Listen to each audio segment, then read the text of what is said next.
Hello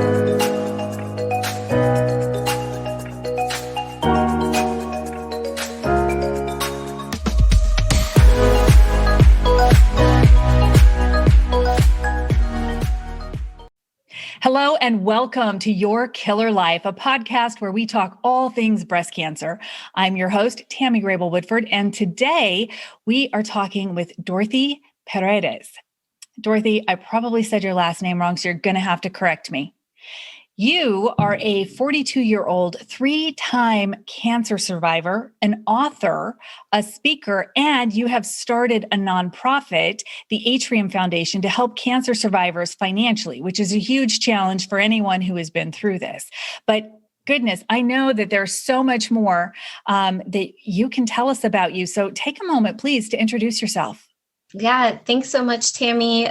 Really appreciate being here. And the last name was perfect.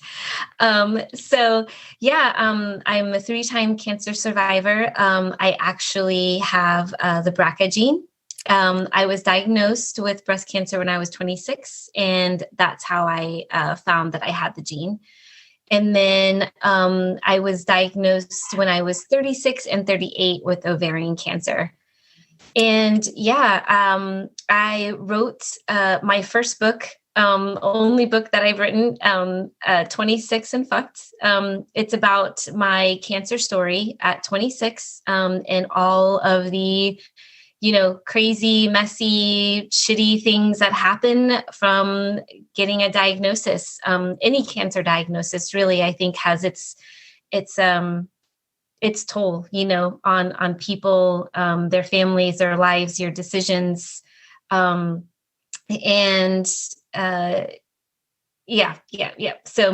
that's what the book is kind of about. I know we'll talk about a little bit more of that soon. And the Atrium Foundation is my passion. I think it's something that I've always really wanted to do in my heart. I have the opportunity to be able to do it. And like you said, being able to move through cancer and move through that journey of survivorship is hard, but it's double hard. It's triple hard. It's just crazy hard when our insurance doesn't do everything for us.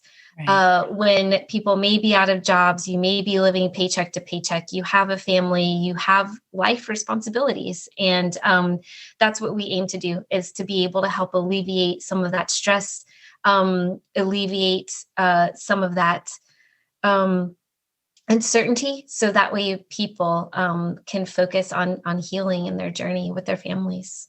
That is so significant. And I'm looking forward to diving in and talking a little bit more about the Atrium Foundation, because you're right. I think a lot of times people unfortunately believe that breast cancer is an older woman's disease or cancer, which is absolutely not true. I was 43 when I was diagnosed, so I was older than you are in this moment.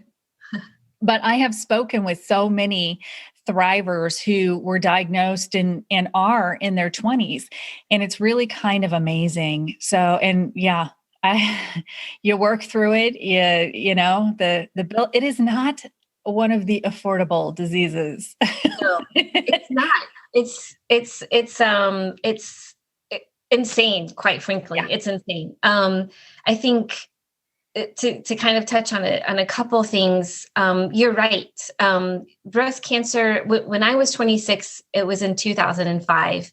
And I feel like the one thing that I heard the most all the time was, you're so young, you're so young, you're so young. And I even had doctors and my surgeon that I worked with just kind of pushed me aside because I was young, and she thought that it wasn't anything because I was too young. And it turns out, if I hadn't pushed, if I hadn't really said, you know what, I just want this lump out. If it is something or isn't something, it bothers me. I don't want it. I can't imagine what the situation could have turned out, letting it go. And, in 2005, social media is not what it is today, right? I don't think I was barely on Facebook. And I was barely, smartphones and doing all that stuff wasn't really around. And so finding a network of young survivors was hard. And anybody that I found that was young was 10 years older than I was. So it was hard to find people to relate. And it's sad now with social media, I can see more stories, which is great. And there is more awareness, but it's sad because I'm still seeing young ladies say the same thing, that they are still being pushed aside because of their age. And that, I don't know, something has to happen for that to change. It is a really interesting thing because I, at the age of 43, was told that I was young and healthy. And so I also, at the age of 43, had to advocate for the mammogram because I knew that the changes in my breast were continuously changing. They were not normal. And I had a provider ask me if I wasn't sure that my nipple had always been inverted, like I wouldn't know that. Yeah. Pretty sure. I've had them for 43 years. Very familiar. Yeah. So, I knew I had changes, but I still, at the age of 43, was told, well, you're young and you're healthy and it's probably not anything. And I had that moment of pause where I was like, well, I can listen to what I want to hear, which is I'm probably fine, or I can listen to what my body and my instincts are telling me that I know, which is that I am not. And so pushed for that mammo. So I'm not quite sure what age it is that when we say, no, seriously, something's not right, we don't get that pushback because it is very interesting. And to see so many women who are in their 20s and in their 30s that have had this diagnosis is amazing to me. Yeah. I did not have the BRCA gene, at least that I know. Believe it or not, they did not do the genetic testing and I haven't gone back to do it. I don't have breast cancer that runs in the family. Tell me a little bit about, so you did advocate for yourself. You clearly did you have a lumpectomy? Did you have a mastectomy? Was it after you had the tissue sent to pathology that you found out that it was BRCA? How did that work out? Yeah. That's an interesting question. And I think the one thing that before I dive into that, I want to say that you have totally, to use the cliche term, like hit the nail on the head with, women advocating for themselves. We know our bodies, right? We grow up with them. I mean, we see them develop and we see the changes that they go through. And, I think that is first and foremost, if anybody could take anything away, is advocate for yourself, know yourself, don't be shy. If someone's not listening, go find another doctor, because it shouldn't be that way. People shouldn't have to put up such a fight or even have those questions and make you feel embarrassed for even being there, so nail on the head. I'm glad you brought that up. But yeah, to answer your question on the BRCA gene and how I found it, I had a lump show up on the outer kind of right edge of my breast. So it wasn't in the middle. It wasn't around my nipple. It was just, on the outer right side. You wear underwire bras, you start feeling those things, and I started feeling the discomfort. And I made an appointment with my primary care physician, who happened to be out of town. And so they scheduled me with another physician that I had never met before. So I was already nervous and kind of like, should I go? Should I not go? I don't know this person. But I went, and when she listened to me, listened to what I was saying, listened to how I was feeling, my story. And she, did a, what is the word I'm looking for? Exam. Breast exam. And she's like, yep, something's out of place. Something's not right. So she referred me to a breast specialist. And when I went to this specialist, it was a very interesting, complex situation because, like I was saying, I went to her and her first thought was like, it's just a cyst, you're too young, young women have dense breast tissue. It's just, don't worry about it. And I was like, well, I would like to see, I would like to know, and then I think the first thing that we did was a mammogram and an ultrasound. and it didn't really show anything conclusive. So again, she was like, well, no big deal. You know, nothing showing up. You're young. And so I think I kind of went on for a little while, maybe a couple of weeks or something, and it just kind of kept bothering me. So I made another appointment with her, went back, and that's when she gave me the option for a fine needle aspiration. So we did do that, which is also like a crazy procedure, you know, sitting there with your arm up in the air and someone taking a needle and like stabbing you. That was not pleasant, but she did that. And then those results, I think, also came back as like non-conclusive. It wasn't anything alarming, I don't think. And I later learned with fine needle aspirations that they can give inconclusive results because if there is any part of the cell, you know, or the growth that has died and the needle gets impacted with those dead cells, then it's going to give an inconclusive result. But she did say, like, if it really was bothering me, that I could go in and have it removed. And so I opted for that. And so we did the lumpectomy, and I went in to meet with her and get the results. And it was supposed to just be this normal, everyday kind of follow up. And she was supposed to just tell me that it was nothing and I was being crazy. And, you know, the first thing that she said when she sat down was, it's cancer. And I couldn't tell from the way that it looked on the outside, but as soon as they cut into it to do the biopsy, they knew. And, you know, then the whirlwind started from there. But how I came to doing the BRCA testing was when I went to go see my oncologist, because I was young. And I also don't know my medical history. I was adopted when I was an infant. I was 6 weeks old. And so I don't have any of that information.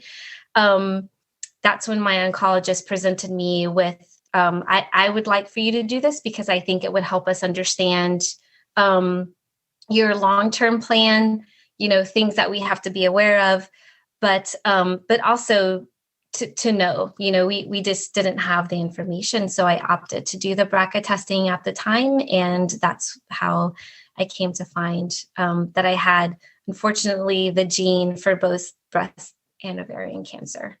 Gotcha. Yeah. So you'd had a lumpectomy. Did you, in speaking then with your medical oncologist, were your margins clear and you were good with breast cancer, or were there more treatments? Did they recommend chemotherapy or radiation or hormone suppressing therapies, mastectomy, or kind of what happened after that? Yeah. So my surgeon, when she had told me that I was diagnosed, she also kind of dropped this, you know, really heavy, crazy brick-filled boot on me and was like, you have to remove everything. And I was like, why? Like, why do I need it? Am I dying? Like, what's happening, you know? Right. And it was interesting because when she was pushing off my age for not wanting to move forward with removing the lump and thinking that it was nothing, all of a sudden my age became a factor. And she said, well, because you're so young and because, you know, you're at the age you are and your hormone fluctuations and et cetera, I'm at a higher, I guess, risk for the cancer spreading and being more aggressive. So she was like, we have to remove everything. And I was like, what is everything? And she literally told me a full, you know, bilateral mastectomy and a full hysterectomy. And I was flabbergasted, right? I didn't know how to take that. But I think fortunately we were able to kind of hold the brakes on things. I asked her what my other options were, why I needed to do that. And that's when she referred me to the oncologist and said, go talk to the oncologist. Let's let's see what they say, and then we can come back and make a decision. And when I spoke with my oncologist, I let him know, I'd like to have kids. I wanted to have kids. I wanted to be able to breastfeed. I wanted to be able to do that whole thing. And then that's when, after looking at everything, he came up with the plan of chemotherapy, radiation.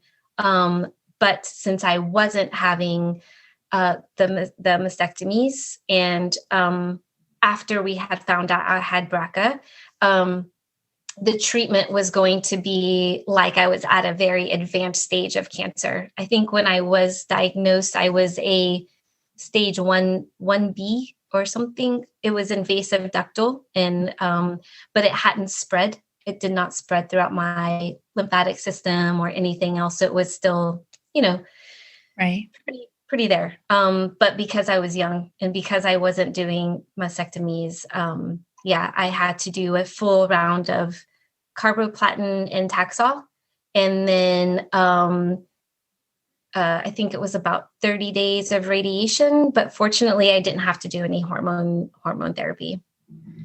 So I want to back up just a second, because this is one of those things that I don't think it's discussed enough. You are 26. I was 43 and never wanted kids. And I will tell you, I never wanted kids until they told me I had estrogen, progesterone positive cancer, and that they might want to take my ovaries. And then all of a sudden it's like, do I really not?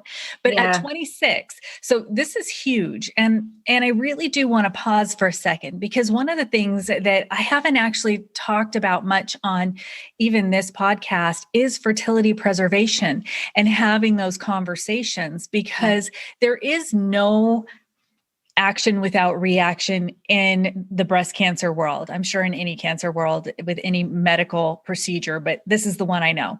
So whether it's surgical, whether it is medical oncology, whether it is radiation oncology, there's no, whether it's medications, there is no action without a reaction. And so here you are at 26, and were you single at that time? I was single, but I was dating. I did have, that's an interesting story too. But I was dating, but not married.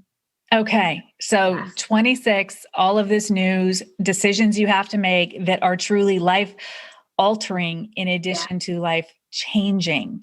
So where you think it is that you're going to go, and sort of those dreams that we all have for ourselves as we plan our future, all of a sudden having new information that is causing pause and possibly considerable change to your path. Yeah. No, it was exactly that. It was a considerable amount of change to my path. And, I think when a lot of this was going on, there is a part of you that is just moving forward. You're just moving, and you're making decisions. And then there's a part of you when you get a quiet moment that you literally stop and you're just like, what the fuck is happening right now? What's going on? So when it came to the fertility, that's how I started feeling. Like when I got the diagnosis for cancer, it was a slap in the face. You're just like, wait a minute. I don't feel sick. I don't look sick. I feel fine. But we can take care of it, but the fertility preservation, it was interesting how that came up. I had gone to my first oncology appointment, and I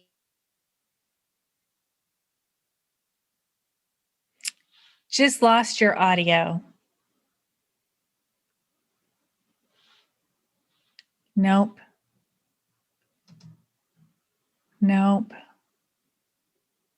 Okay. There you are. Okay. Okay. All right. So we can just pick up where you had said, interesting thing about however you want to restart that sentence.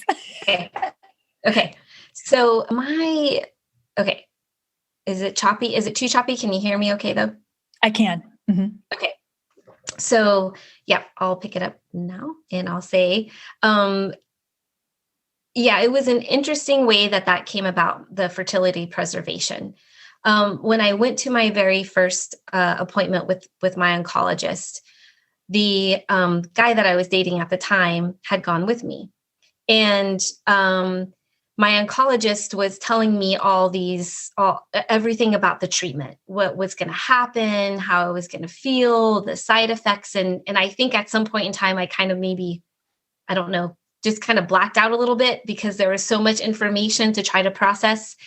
And my boyfriend at the time just sort of interjected and said, well, what about kids? Can she have kids after this? And my oncologist said, he kind of stopped and thought about it for a minute and was like, yeah, she can have kids, but it's a good question because he's typically didn't have to think about that as part of his treatment plan, right? Because as you said, most of the women who probably, I'm assuming, were his patients for breast cancer were older. They already had families or grandkids. And so it really did cause him to stop and pause and think about it. And he asked me the question, do you want to have children? And I said, yes, I would like to. And then that's when he also had to take another pause and say, well, this treatment, especially I think carboplatin, can push you into menopause and it can affect your fertility. Plus, at the time, they didn't have a lot of data on what chemo would do to your eggs and how it would affect your reproductive system.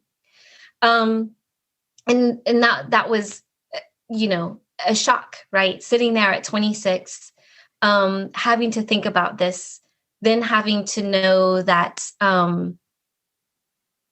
I could be, to save my life, I could be negatively affecting my future children. What do we do? So my oncologist referred me to a fertility specialist here in Austin. And when I went and spoke with that fertility specialist, there were all sorts of options, embryo preservation, oocyte preservation, choosing a donor if I want to do embryo preservation, that whole thing. But I think what was the kicker about all of this, is the insurance would not reimburse it. Even with a diagnosis, I had to figure out a way to pay for my own fertility preservation. And luckily, the fertility doctor offered financial assistance. Wow. So they were able to deduct some of the costs. And they did take on a bit of a task, and they were able to get the insurance company to pay for the facility fees and like anesthesia and like very basic surgical stuff. But outside of that, yeah. And so it's just like how, we are raised in the society to feel like choosing to be able to have children and having children is part of who we are as women, And then when I step into this world, they're like, no, you're just choosing to do that, cancer or no cancer, we're not going to help you out. It's just like, it was crazy. That sounds like such an opportunity for some advocacy. Obviously, this is something I had no idea about. And I kind of want to take a pause and just encourage anyone listening that may be feeling like, I have no options, I can't have a family, or I can't have a child of my own, to really encourage them to at least ask the questions and have the appointments and consultations. And, sort of like, it's amazing to me that an aesthetic flat closure has taken as long as it has to become something that is standard and identified and covered. And for those who are listening that maybe have not had someone who's had a flat closure that was not aesthetic or hasn't seen what that looks like, it's uncomfortable, it's painful, it's unattractive in many ways. For some, I should say, because some people are totally cool with it. But there's a reason why going to an aesthetic flat closure has been a thing. And it seems like fertility preservation needs to be another one of those areas that we really advocate, because that is something else that I would not have even thought that it wouldn't be covered. Yeah, not covered. And you're right. I think if your listeners, young, co-survivors or parents or whomever, whether anybody feels or they know they want to have children or not, it's worth having the conversation. It's worth knowing, because to your point, Tammey, when your fertility gets taken away from you and you can't have the option, things change. It's one thing to be able to have the option. It's another thing for that option to be even taken away and you not have any control now. So it is worth having the conversation, whether you know or don't know, or whether you feel like you don't really want to. It's worth speaking it out. Yeah. And just knowing your options, right? I mean, that is a big part of it, is fully understanding all of the options and all of the potential ramifications from the decisions and the treatments that you're looking at.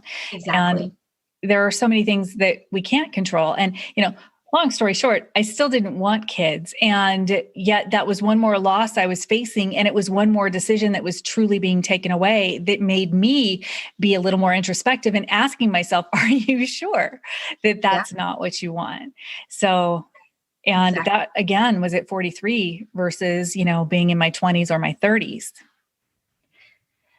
So let's talk a little bit about the life effects, especially at that age. So you were dating, you weren't married, you'd gone through the chemotherapy and the radiation, and that 30 days was how many rounds in 30 days? 30 days. It was, I think I had to go 5 days a week for a month. Okay. Yeah. So that's significant. And that whole experience is significant. And so how did you emotionally, and sort of the life effects of that, I know for me, I was in and out of depression, and depending on the prescription medications and where I was post, whatever, like that's a side effect of many of the medications that we take. And so it's compounded. I know that I had a lot of just feeling lost. I had anger, I had denial, and gosh, all of that. So talk us through that for you in your 20s going through this. Yeah. I'm right there with you. I think, you get a diagnosis, and in that diagnosis and those treatment plans, it's almost easy when you are diagnosed with cancer. You kind of get all these plans laid out for you. You're like, you're going to get this chemo, and you're going to come here on these days and infusion. And, so you're kind of like, okay, and you're just rolling with it. But a part of that plan does not, or I should rephrase that. None of those plans include any type of dealing with the emotional trauma that you go through. And I'm not saying this to be rude or to downplay anybody. We're all strong, and we all have our own inner strength. But no matter how strong you are, when you're going through a diagnosis, whether it's low level or, extreme, like you said, there are life effects that come of it. Anything from like, I have hemorrhoids now for the rest of my life, to losing your fertility, so there's a lot that happens, and nobody talks to you about that. And when I was 26 and going through this, I found myself in very complex situations. And I think looking back, I think a lot of that was, maybe I did a little bit of that to myself, because I didn't know how to handle what was going on. After treatment, was with you. I was angry. I was depressed. I didn't really understand what was going to be next. How was somebody going to see me with these surgeries now? Would somebody even want to be with me because now I have this gene and I'm going to pass it on to my kids? Am I defective? And I have this gene. So no matter what, it's going to come back. And who's going to sign up for that? So I was going through all of these emotions, on top of when I had just finished chemotherapy, and radiation. I found myself, I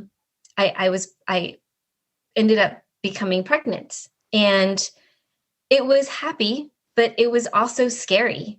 And I wasn't ready. And so I had to make a decision of having a child or not having a child. And I decided to not have a child. And on top of the decision on my preservation, on top of the surgeries, on top of now deciding to not have a child, and going through that process, my white picket fence dreams were crumbling down around me. Yeah. And I started drinking a lot. I started going out way too much, and drinking like blackout drinking. Next day I was throwing up drinking, and then I would have more guilt because I'm like, my body just went through all of this stuff with chemo. Why am I doing this again? What's going on? So yeah, you spiral a bit, and you find what's close and what's convenient. And for me, that was drinking, because I didn't know how else to deal with the depression and the anger and the disappointment that I had. Yeah. I will say that I chose, let me back up. One of the first things that was offered along with my diagnosis was prescriptions for antidepressants, which I declined. And I declined them because I felt like I really needed to be in tune with my instincts and with my body, because I was going through so much. And for me, and I never judge anybody for making the choices that they make for them. For me, I did not want to be disconnected, because I felt like at some point I have to process all of this anyway. So I can process it while I'm going through it, which, truth be known, there were still a lot of things I didn't process for years. Or I can, put this barrier up and hopefully, delay it, I guess. But eventually I still had my breasts amputated, and I still went through all of the things that I went through, and I've still had this loss and life change, and it's still going to be there. So I chose red wine instead.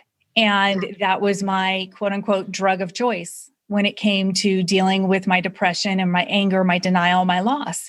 Yeah. And you're right. It's a tough thing, because on the one hand, you're telling yourself, gosh, I'm going through all these things. And I was already, although I joke because I already ate organic, exercise, did all the right things. And so I'm like, maybe I should smoke cigars and drink whiskey, and that'll be the prevention for me. I don't know. Start swearing like a sailor. I'm not sure. But you cope, and that's what it is coping. And I think that with this absolute gap, if not absence, of mental health in this process, how do you expect somebody to do this? And not only do you have loss in your life that is significant, but you also have this strange situation where with cancer, you are like on this train and every moment is scheduled, and you have all of your doctor appointments and all of this stuff going on, and you get to the end of it and they're like, all right, well, we're done. So see you in a year. And it's just this really weird. So then you have like this additional loss of, now I have a loss of all my providers, and I feel like a medical outcast when I try and talk to primary care providers. It is, unless you've been on that train, it is a tough one to kind of go through. But what I love about, your book and your story is that you were able to still lift yourself up and dating. And so are you married now? Married now. Yeah. Been married. It'll be 7 years pretty soon next month. So yeah, married now. That is awesome. Yeah. And so if I remember correctly in what I call the technical green room, before coming on the air, now your second diagnosis came after your engagement. Is that right? Or soon after you were married? Yeah. Actually, so my second diagnosis of cancer, my first diagnosis of ovarian cancer came, I think 9 months into our marriage. We had not even been married a year yet. Yeah. And that, I think, the hard part there, that the interesting part is when I was 26 and single, my issues were, who's going to love me? Who's going to want me? Who's going to want to have a family with me? Right. And just the body changes and all of that's happening. When I was married and going through this, my thought was like,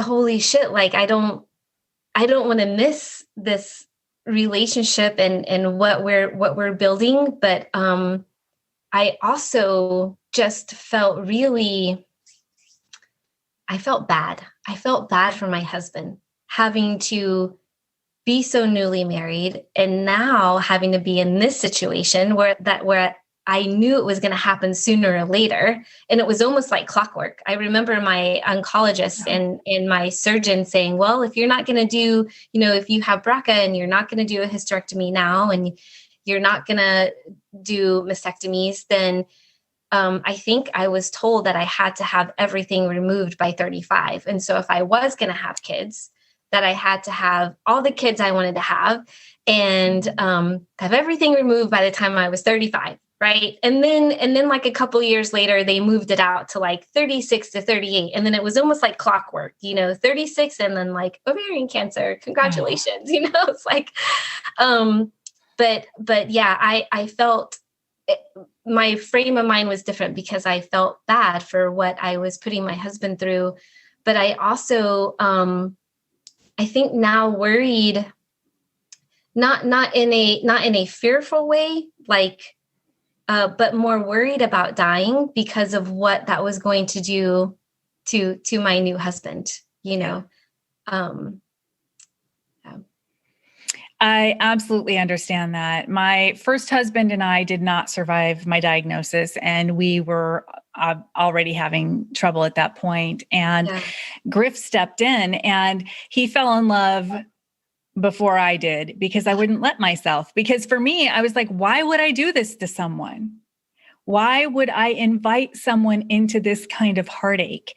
And so I had thrown up walls because I had that fear and that barrier. So, and and that's a lot of work too, to overcome that. And he many times had to remind me that it wasn't up to me. That was his decision, not my decision, as far as him being willing to take that on as a risk. And for, I'll be 6 years, Ned, in February. About a week after this release. And still, right? Like I'm healthy today. Yeah, you never know. And you're exactly right. I know that, I put up a lot of walls too. I think it's part of the coping mechanism. Mm-hmm. You don't want to be a burden to somebody. Yeah. You don't want to have somebody else go through it. Like you said, like, why would that be fair? And I know there's a point in time between my diagnosis of 26 and kind of coming out of that a little bit to meeting my husband that I call the in-between. And it was that in-between where I was dealing, not only with the depression and the drinking, but also putting up a lot of walls. And then, I know that I hurt people along that journey that didn't deserve to be hurt because I wasn't ready. I wanted to be ready and I wanted to find a husband and I was on this timeline. But if something happened and it just didn't seem right or wasn't meeting my expectation, I was out. And that's not fair. That's not fair to people. But to your point, when cancer treatment plans don't include any aspect of mental health and wellness, I don't care if it's even just one appointment, a free appointment, a virtual appointment, something that's not a pamphlet. I'm so sick of pamphlets. I hate pamphlets. Why? They're the most ridiculous thing to give somebody. Yeah. Here's a piece of paper. We printed out for you and folded in 3 ways. Like, I hate them. This will fix it. Yeah, this will fix everything for you. It's like, no, but yeah, until we get those types of awareness and that type of focus into these treatment plans, it's going to be unfortunate about how many people who are diagnosed go through that pain and their friends and families and, whoever else comes into their life at that time until they heal. I know that I've always been a strong advocate in general. That's been sort of my background, my history. And with cancer, I had to advocate for myself, obviously. And I will never forget telling a medical oncologist that she needed to realize that she was treating a person and not a disease. Yes. And I think that is something that we miss. And when I say we, I just mean as a society, that we miss that. Totally. That this is a life. This is a person who had a life and had dreams and had goals and aspirations. And not only is there a bunch of change that happens, there's this expectation that, well, you're alive, and so you should just be grateful for that. And it's not that I am not grateful to be alive, but that gratitude for being alive does not supersede my pain and reality of my loss and everything else that I'm processing. So, and I think that it sets us up for failure because it is one more sort of heavy burden from a mental health perspective that we're just expected that no matter what the discomfort, what the side effect, what the change has been to our life, you should just be grateful you're alive. Right. Exactly. Yeah. It's downplayed. I think makes people feel guilty, which is it just compounds. You're exactly right. I've never not been grateful for being alive and being here and being able to have the experiences that I do and meet my husband and have closer bonds with people that I didn't have that close of bonds with before. But it doesn't, you're absolutely right. It doesn't negate what you go through. It doesn't negate the feelings that you have, the loss that you have, even if it's just, it doesn't even have to be physical. I love I love what you say, amputated, because things are literally getting cut off your body. Yes. And like tossed somewhere. I don't know.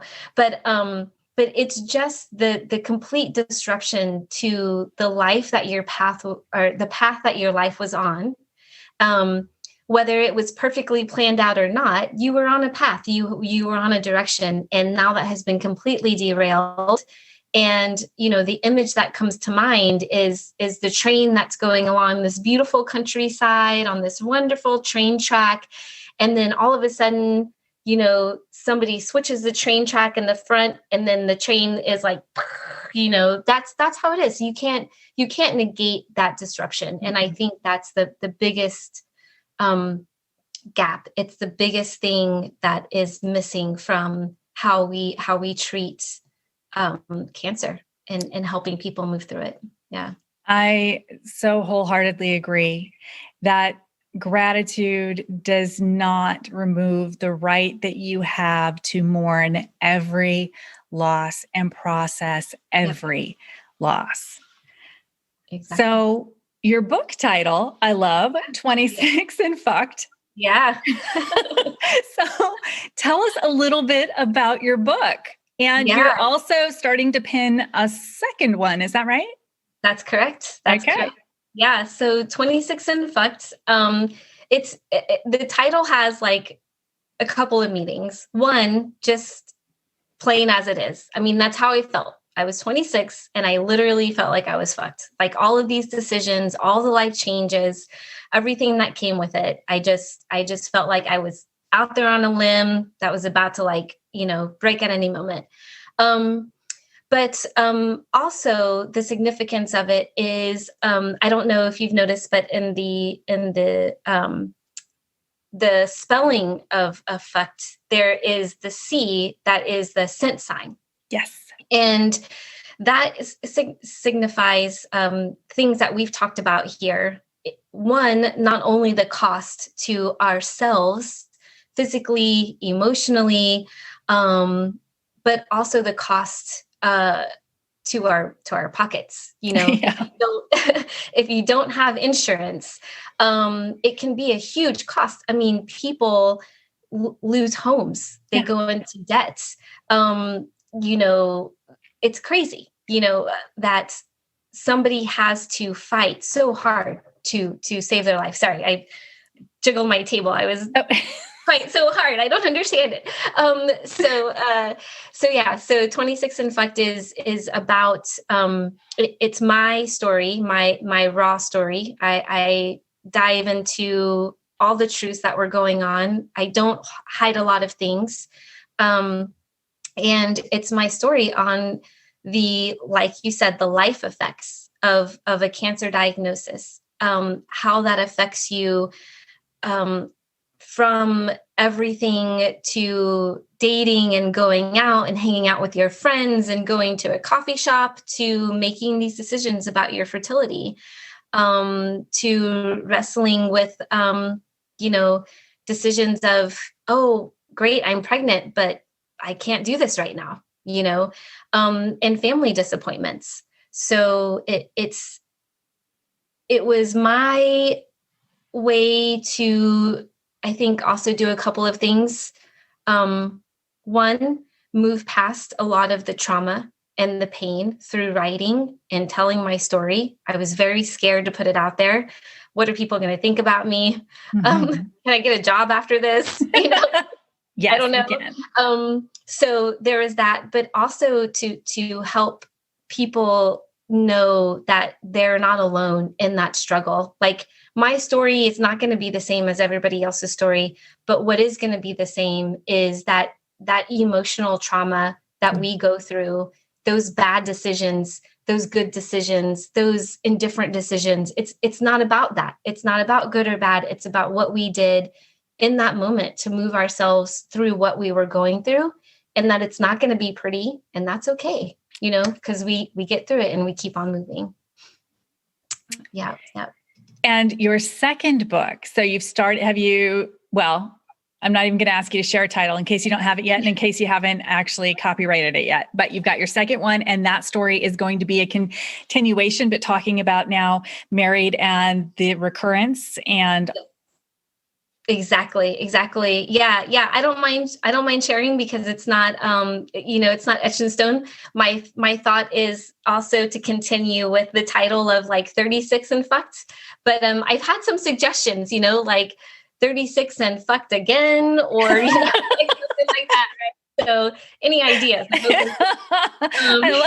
I love it. That works. Like, oh my God. Or somebody, I think, even said like 36 and what the fuck, something like that. But I like that. Yeah. But yes, you're exactly right. It's my story about having or being diagnosed with ovarian cancer when I was 36. And it will be a different look into how messy that can be, but in a relationship, like you were talking about, in a marriage, what you have to deal with in those decisions, and how they're very different. I mean, they're similar, but they're different, Yeah. And all right. So your book is on Amazon. The 26 and Fucked is on Amazon. The Atrium Foundation does that have its own website? Is that through your website? How do people find you, and how do people support your mission with the Atrium Foundation? Yes, yeah, Atrium Foundation. As you said, Tammy, my goal is to help people financially, and so you can find us on atriumfoundation.org. That's where you can find us. We are on social media. We're on Instagram at atrium_foundation. I also have my own personal website for my writing and my desire to be an author one day. And it's dorothyparedes.com. And then there are links to the Atrium through there as well. And my goal for the book is all of my book proceeds are going to go to the foundation. That's my goal. I don't plan on taking any money from myself for the writing, the classes, the whatever. I want all of the proceeds to go to the foundation to help move, help move this forward, help move people forward. I love it. And you are so generous. You're giving away an autographed copy of the book to one of our listeners. And so all of your links, all of your social links, and the link on how to enter to win the autographed copy of 26 and Fucked from Dorothy is all going to be in the show notes. Or if you're on YouTube, just look below and it'll be in that section as well. Dorothy, thank you so much for joining me today on the Your Killer Life podcast. Your story is it is inspiring, and it is sadly all too common. So much of the pain, right? That common ground that we have as women and men who've gone through breast cancer and through the diagnosis. And I thank you so much for sharing what it was like, especially as a young woman, and for bringing up not just mental health, but fertility preservation, and really bringing a new level of awareness. Thank you. Thank you so much, Tammy. It was an honor to be here with you. This is my first podcast. I was super excited about it. And yes, I just love everything that you're doing, the awareness that you're raising, the platform that you're allowing people to have a voice on. It's amazing. So thank you for having me today. Really. Thank you. I love it. Thank you. All right. And to our listeners, thank you so much for joining us today. And thank you for listening in to another episode of Your Killer Life, a safe space where we can intimately and boldly discuss all things breast cancer. Make sure that you never miss an episode by liking, subscribing, hitting the bell on YouTube, and subscribing on your favorite podcast player. And make sure you visit the website at yourkillerlife.com. Out there, you're going to find some pretty cool blog posts, some guest blog posts, and even some recipes that are healthy and, actually tasty. One of my favorite things to do is rework desserts without the sugar and without artificial sweeteners. Awesome. Anyway, until next time, we'll see you again on Your Killer Life. Bye.